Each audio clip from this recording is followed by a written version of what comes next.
परमात्मा का भी जो ग्रंथ है कबीर जी का सूक्ष्म वेद, कबीर वाणी, कबीर सागर, ये सांकेतिक शब्द हैं।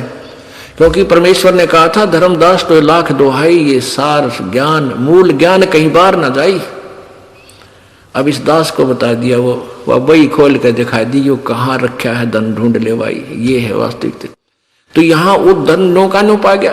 तो कहते हैं वस्तु कहाँ और खोजें कहाँ, किस विध लागे हाथ, एक पलक में पाइए वेदी ले ले साथ। तो भेदी यानी तत्वदर्शी संत से ही सदग्रंथ समझ में आ सकते हैं। परमात्मा कहते हैं गुरु बिन काहू न पाया ज्ञाना, जो थोथा वो छड़े किसाना। और गुरु बिन वेद पढ़े जो प्राणी, समझे न सार रहे अज्ञानी। ये अब आज तक के ब्राह्मण, ऋषि, महर्षि, ब्रह्मा, विष्णु, महेश और ये सब अज्ञानी थे, वेदों से अपरिचित थे।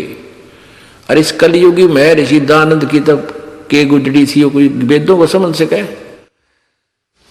अब यहां एक बात और अड़गी, प्रथम बार कोई सुन रहा होगा, भक्त देख रहा होगा, इस परमात्मा की महिमा के ज्ञान को सुन रहा होगा टीवी पे, तो बिदक जागा।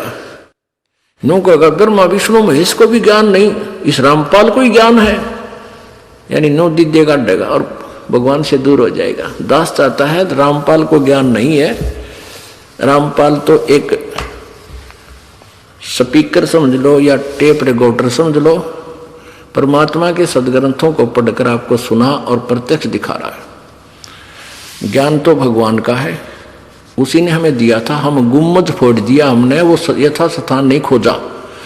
और गुम्मज में कि मैं पाया को नहीं, क्योंकि वह था ही नहीं, वो सांकेतिक शब्द हैं। ये तत्वदर्शी संत और तत्व ज्ञान में ही वो आपको मिल सकेगा और कहीं नहीं।